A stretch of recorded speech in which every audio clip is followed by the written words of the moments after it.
Bienvenue aujourd'hui dans ce nouveau tirage de cartes. Aujourd'hui on est mercredi et on tire les cartes avec les cartes Rosea. Hop, donc je les bats. Et c'est parti. Carte 1, carte 2, carte 3. À vous de choisir. À la vue de la lecture de ces cartes, j'espère que la suite de la semaine sera fructifiante et merveilleuse. Donc on y va tout de suite. Carte numéro 1. Elle est extraordinaire cette carte. Ok. Alors cette carte, elle vous rappelle comme les pierres ont un pouvoir. Elle vous rappelle en fait que l'énergie des pierres qu'on peut porter sur soi, que ce soit en bijoux ou même des pierres polies, elles ont vraiment un effet bénéfique en fait, aussi bien sur les énergies que sur les émotions. Les énergies sont des émotions, mais du coup ça peut vraiment vous aider à passer un cap, ou voilà, quand vous êtes patraque dans une journée, ça peut vraiment vous permettre de pouvoir passer une meilleure journée en portant une pierre ou autre chose. Après, on y met l'énergie qu'on veut. Moi, je suis attirée par les pierres par rapport à leur couleur, par rapport à leur forme. Donc, l'idée, c'est de ne pas se dire, tiens, j'ai telle problématique, je vais prendre telle pierre. Laissez-vous guider aussi. Alors, si vous en avez à la maison, vous choisissez celle qui vous appelle.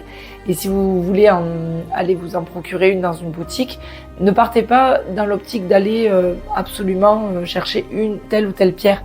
Laissez-vous guider en fait. Laissez votre intuition choisir la pierre qui vous va pour ce moment-là. Parce que si vous expliquez à la personne, voilà, j'ai tel et tel problème, qu'est-ce que vous me conseillez comme pierre, la personne elle va vous orienter. Évidemment, puisque les pierres ont une signification, elles ont une énergie propre, elles ont des effets aussi sur certains états d'esprit. Donc oui, d'un côté, ça peut être avantageux d'avoir ce genre de conseils. Là, cette carte, elle vous dit, faites-vous confiance. Il y a une pierre qui agit pour vous, là, maintenant. Donc du coup, faites-vous confiance et choisissez-la avec votre intuition. Donc ça, cette carte, elle vous dit de vraiment vous rapprocher des pierres en ce moment, parce que c'est ce dont vous avez besoin, parce que c'est doux, parce que c'est simple à mettre en place, et que vous pouvez vous en servir comme, entre guillemets, comme doudou la nuit, dans le sens où vous avez sous l'oreiller, où vous pouvez le garder la nuit, etc. Donc l'idée, c'est vraiment de vous rapprocher des pierres. Alors voilà, donc cette carte, elle vous conseille vraiment de choisir avec votre cœur et votre intuition la pierre qui vous correspondra pour cette période-là de votre vie. Voilà. Carte numéro 2. Ok. Alors, cette carte, elle vous indique tout simplement que vous avez encore des démons à combattre. Il y a encore des personnes autour de vous qui ont une certaine... Alors, on a tous, quand on rencontre quelqu'un, même quelques minutes, on crée des liens.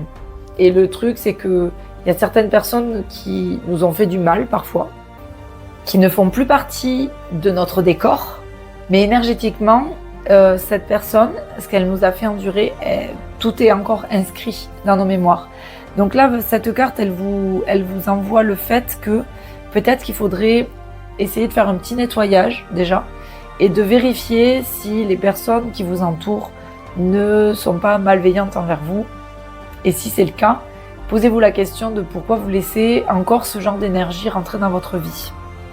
Est-ce que vous avez l'impression que vous le méritez dans un sens? Est-ce que vous avez l'impression que vous avez la poisse? Donc, tout ça, c'est des croyances, d'accord, qu'il va falloir balayer.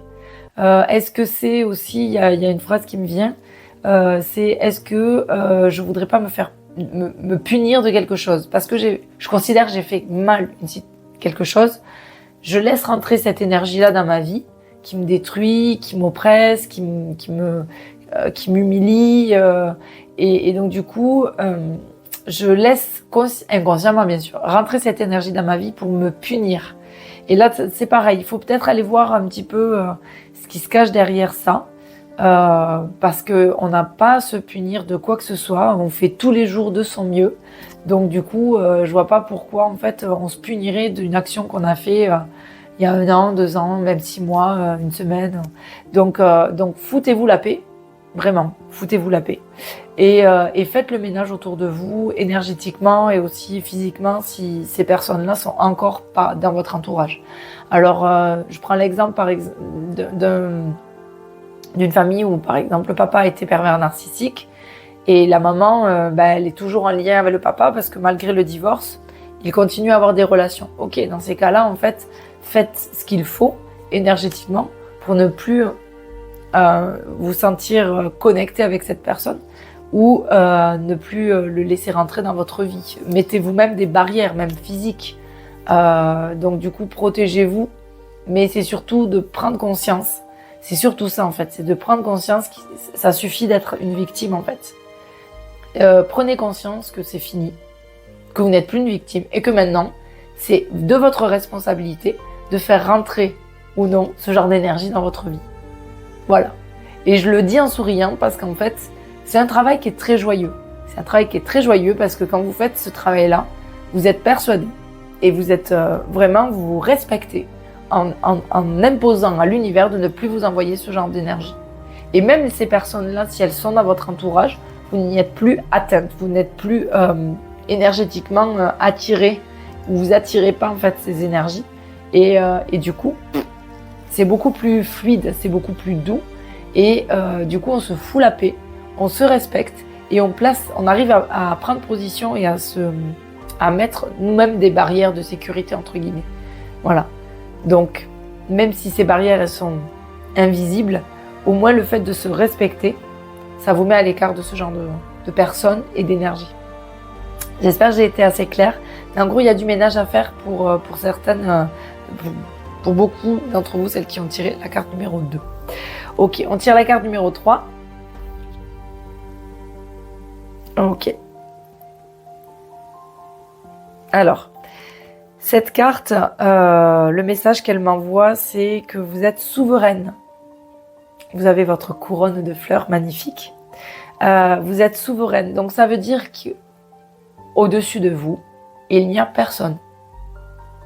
Il n'y a pas votre supérieur hiérarchique, il n'y a pas quelqu'un de supérieur physiquement, émotionnellement, énergétiquement, et il n'y a pas d'être suprême au-dessus de vous. Donc, de quoi avez-vous peur? Prenez vos décisions, faites ce qu'il faut pour que vous soyez heureuse, et lancez-vous dans des aventures qui vous appellent et que le cœur, il n'a qu'une envie, c'est se d'y plonger. Donc, vraiment, cette souveraineté, elle se dégage aussi par rapport au fait de se respecter. On revient un petit peu aussi sur l'idée de se respecter pour que les autres nous respectent. Donc respectez votre corps, respectez votre... alors même si j'aime pas trop ce genre de terme, mais respectez vos valeurs, ce qui est important pour vous. Respectez votre corps, je l'ai peut-être déjà dit, mais ça revient. Si vous ne vous respectez pas, comment voulez-vous que les autres vous respectent? Et là, il y a vraiment cette carte, elle vous dit, vous êtes souveraine. Il n'y a personne au-dessus de vous. Donc, pourquoi vous vous mettez en position de sous-fifre, d'esclave, de bonne à tout faire. Il y a vraiment ce côté... ouais, le côté oui monsieur, oui madame, à un moment donné stop là, sortez de de ce rôle-là parce que parce qu'en fait envoyez les boulets quoi. Alors je sais que c'est pas facile hein, mais si vous vous respectez pas, comment voulez-vous que les autres vous respectent? Donc commencez par vous respecter, imposez vos limites et vraiment pensez, mettez-vous une couronne sur la tête le matin, j'en sais rien. Mais pensez, je suis souveraine. C'est vraiment ce mantra-là, dites-le vous tous les jours, à n'importe quelle heure du jour ou de la nuit, et transpirez-le et faites-le sentir aux autres que en gros vous avez décidé un truc, peu importe, dans le respect de chacun évidemment.